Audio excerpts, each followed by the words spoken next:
Oke, halo semuanya, hari ini kita nggak bahas Azab Nger lagi ya, karena saya mau refreshing otak. Film yang akan saya bahas kali ini berjudul Freehold, yang menceritakan tentang kehidupan seorang stickman yang diam-diam tinggal di apartemen milik orang lain.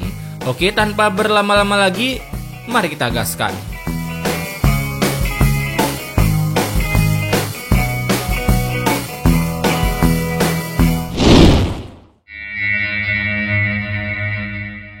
Film ini dibuka dengan seorang pria bernama Hussein yang baru bangun tidur.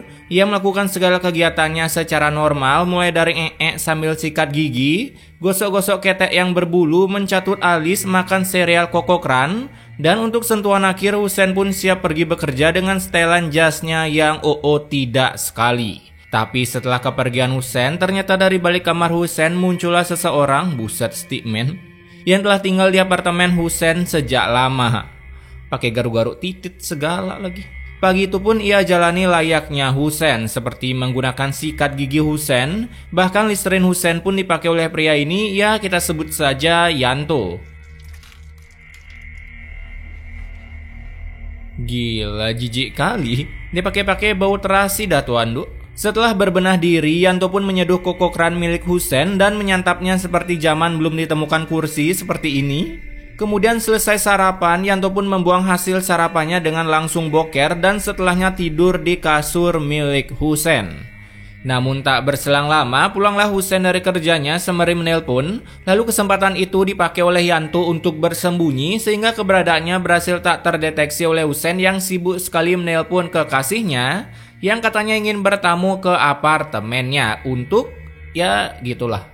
Nah, ketika malam harinya, Hussein yang beristirahat, keluarlah si Yanto dari sana dan melihat agenda milik Hussein yang akan menemui kliennya besok pagi. Tapi dengan usilnya, Yanto malah mengubah jam alarm milik Hussein agar ia tak bisa bangun lebih awal. Dan untuk menghibur diri di malam yang sunyi ini, Yanto pun memainkan double stick milik Hussein, berhayal seolah-olah dirinya adalah tokoh karakter di film yang ia tonton. Hingga di pagi harinya, akibat keusilan si Yanto, Hussein pun menjadi telat bangun dan sempat dimarahi oleh kliennya karena tak kunjung juga datang.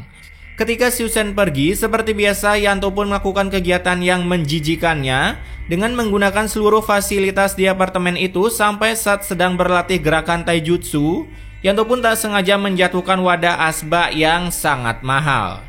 Dan lagi-lagi Yanto pun melakukan kejahilannya dengan mengganti memo yang berisikan jadwal penjemputan ayangnya Hussein dari terminal. Nah, untuk mengisi waktu luangnya, Yanto pun mengicip-icip puntung rokok yang baginya masih layak diudut. Sampai akhirnya pulanglah Hussein dari kerjanya yang sangat senang karena kerjanya sudah mencapai target di bulan ini. Kala itu Hussein menelpon temannya untuk main ke apartemen Hussein. Ini dia orangnya, kita sebut saja Alex. Di mana Alex ini bercerita tentang dirinya sehabis mengikuti casting namun ditolak oleh sutradara dengan alasan Alex ini, maaf, terlalu gelap. Ya, kebiasaan warga negara sana lah, kebanyakan rasisnya. Right after my scene, the director walks up to me and goes, "Just racist, isn't it?" Selesai curhat satu sama lain dengan temannya, ketika Hussein tertidur pulas, keluarlah Yanto yang melihat dompet Hussein di ruang tamu. Jadinya Yanto mengambil sebuah kertas lalu mencatat nomor kartu kredit milik Hussein dan menyimpan nomor tersebut di tititnya. Kemudian keesokan harinya, Hussein mulai mempertampan diri karena hari ini ayang bebnya mau datang ke apartemen. Namun ia tak sadar kalau memo yang tertempel di kulkas telah diganti sampai ketika Hussein menerima telepon dari ayang bebnya. Si ayang pun langsung marah-marah akibat Hussein yang tak kunjung datang menjemputnya di terminal. Nah, saat Hussein pergi, berulah lagi si semprul ini dengan menggunakan Listerin milik Hussein, tapi setelah kumur-kumur, air kumurannya itu dimasukkan lagi ke botol Listerinnya. Gila sih ini.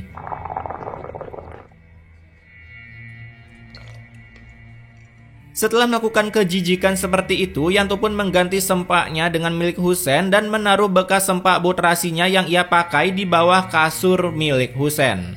Tak sampai di sana saja, Yanto juga menebar makanan di bawah lantai dan mengundang dua merpati masuk ke apartemen. Sehingga saat ayang beb Hussein datang, ia pun langsung disambut dengan para burung yang tentunya membuat wanita ini ketakutan sampai mengunci diri di kamar mandi. Kala itu selesai mengusir burung, pacar Hussein bernama Mel ini pun mulai berbelanja kebutuhan di apartemen akibat makanan Hussein yang habis secara tiba-tiba. Di tempat persembunyian Yanto, ia pun hanya bisa mendengar suara-suara Hussein dan Mel yang sedang, ya gitulah. Sampai ketika Mel selesai mandi, Yanto pun lalu mengintipnya sedikit dari celah lemari pakaian, yang tentunya membuatnya begitu nafsu melihat pacar Hussein yang hanya menggunakan seutas handuk. Di pagi harinya, karena keberadaan Mel membuat Hussein semakin betah di apartemen, sampai Yanto yang kebelet ingin pipis, ia hanya bisa menggunakan sebuah botol untuk kencing, hingga karena saking sempitnya tempat persembunyiannya, air kencing itu sampai jatuh ke mulut si Yanto.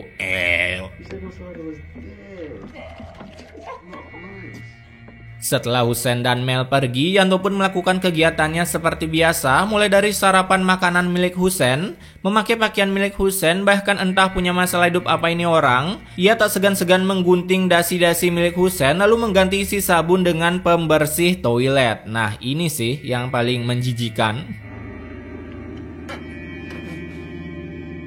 Ketika Hussein pulang, ia pun tak sadar sedang menggunakan pembersih toilet untuk mandi, bahkan tak merasakan Listerine rasa jigong yang ia gunakan. Sampai walaupun sudah muncul iritasi pada wajahnya, Hussein tak begitu peduli akibat saking sibuknya Hussein dengan pacarnya. Semakin hari, kelakuan Yanto pun semakin menjadi-jadi, di mana ia mengambil dalaman milik pacar Hussein lalu menggunakannya sebagai lap untuk mengeluarkan semua kotoran di hidungnya.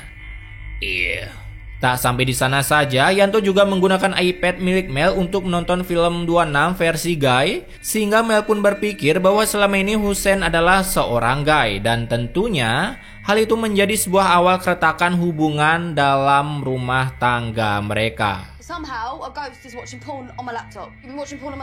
Nah, ketika pagi harinya, Mel pun lagi-lagi menemukan samponya yang tiba-tiba kosong. Ia pun langsung berbacot ria ke Hussein, mengira Hussein telah menghabiskan samponya. Namun tentunya tuduhan itu membuat Hussein mulai curiga dengan pacarnya karena mengira Mel selama ini mengidap bipolar, dan hanya karena masalah sampo yang tiba-tiba habis itu membuat Mel memutuskan hubungannya begitu saja dengan Hussein lalu pergi dari apartemen Hussein. Setelah semuanya pergi, Yanto pun lalu keluar dari bawah sofa, dan seperti biasa ia melakukan kegiatan yang menjijikannya itu, di mana Yanto membuang seluruh sendok dan garpu Hussein ke toilet lalu mengencinginya, mengambil sendok dan garpu itu kembali sehingga saat Hussein membuat sebuah minuman, auto wangi dah tuh minumannya. Gila, jijik kali nih film. Tapi tak hanya itu saja, Yanto juga menggunting kuku kakinya itu lalu menaruh potongan kuku kakinya di bawah bantal si Hussein sehingga saat Hussein tidur, Hussein pun bisa mencium bau kenikmatan duniawi yang sesungguhnya. Keesokan harinya, Hussein pun melakukan kegiatannya seperti biasa dan masih juga belum sadar kalau seluruh barang-barang di rumahnya telah dirombak ulang oleh seseorang yang masih juga belum ia sadari keberadaannya. Sampai di malam hari, Yanto nekat mendekati Hussein yang sedang tidur pulas. Lalu ia mengambil HP milik Hussein, menghapus seluruh agenda kegiatan pekerjaannya. Dan yang lebih jahat lagi, saat pagi harinya Hussein menerima kiriman kulkas segede gaban yang Yanto beli menggunakan kartu kredit milik Hussein. Nah, karena semua kegilaan ini, Hussein pun mengundang temannya ke apartemennya untuk sekedar curhat tentang masalah hubungannya dengan Mel. Karena sampai saat ini semua hal-hal yang janggal di apartemennya Hussein kira perbuatan dari mantan kekasihnya. Saat itu sambil mengudut sebatang narkoboy, Hussein pun mulai kangen dengan Mel. Ia pun mencoba menghubunginya, tapi tentu saja telepon itu tak diangkat sama sekali. Sampai di suatu malam, karena saking galaunya Hussein, saat ia tertidur, ia sama sekali tak merasakan ada orang yang sedang membuka selimut kasurnya, di mana Yanto ini mengiris tangannya sendiri untuk mendapatkan darah, untuk membuat mental Hussein hancur karena mengira dirinya sedang datang bulan. Dan tak hanya itu saja, Yanto juga mengirimkan papan tititnya ke bos Hussein, sehingga dari kejadian itu tentunya membuat Hussein langsung kena masalah karena pada hari itu juga Hussein langsung dipecat dari kerjanya. What is that? It certainly ain't mine. You're fired. Sepulangnya atasan Hussein dari sana, Hussein mulai merasa ada yang tak beres dengan apartemennya. Ia pun mengambil tongkat double sticknya dan sebuah pisau untuk berjaga-jaga. Bahkan Hussein sampai memanggil ahli kunci untuk memastikan kamarnya terkunci dengan aman. Nah, akibat peralatan yang sudah terkontaminasi itu dipakai oleh Hussein, terlebih lagi pekerjaan yang hilang begitu saja, tentunya itu benar-benar membuat mentalnya down hingga Hussein pun harus jatuh sakit.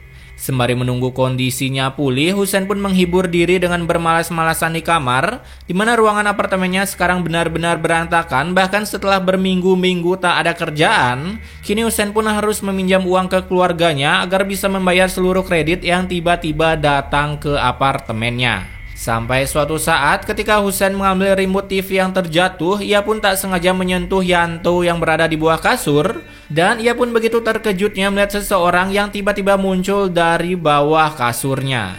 Di mana Yanto ini langsung menyudutkan Husein ke kamar mandi, lalu ia pun bercerita kehadirannya di sini akibat ulah Husein yang dulunya telah menggusur Yanto dari properti rumah yang disewakan oleh Husein akibat tak bisa membayar cicilan rumah. Dan akibat kehilangan rumah itu juga membuat istri Yanto menjadi stres sampai ia harus keguguran. Lalu akhirnya ia pun menceraikan Yanto di pengadilan. Setelah bercerita mengenai masa lalunya yang kelam, Yanto pun lalu menutup pintu kamar mandi dan langsung menusuk Husein. Setelahnya ia lalu mengurung Husein di sebuah freezer yang telah ia beli sebelumnya. Dan selesai melenyapkan Husein dari apartemen, Yanto pun sekarang mengambil alih apartemen tersebut beserta pakaian milik Husein, dan ia siap memulai hidup barunya dengan sisa-sisa uang milik Husein. Jadi kesimpulan dari film ini hanya tentang balas dendam yang dilakukan Yanto. Akibat dulunya ia tak diberi waktu untuk bayar sewa rumah, sampai-sampai ia harus kehilangan seluruh keluarganya dan juga pekerjaannya. Dan untuk balas dendam, Yanto pun sama merusak hubungan antara Husein dengan Mel, lalu berhasil membuat Husein menjadi pengangguran sama seperti dirinya dulu. Oke, sampai di sini dulu perbacotan dari saya dan sampai jumpa di video selanjutnya. Stay wak-wak guys, bye.